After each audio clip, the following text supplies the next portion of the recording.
மலையாள காடு மணிகண்டன் வீடு உன் இருமுடிய சுமக்குதையா தமிழ் பேசும் நாடு. பக்தியோடு போராடு பம்பை நதியில் நீராடு 18 படியில் நீ ஏறு ஐயன் வாழ வைப்பான் புகழோடு உன்னை வாழ வைப்பான் புகழோடு.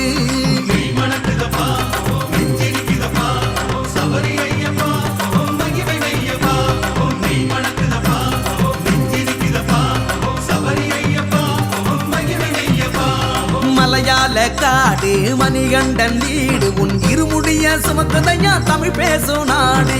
மலையாள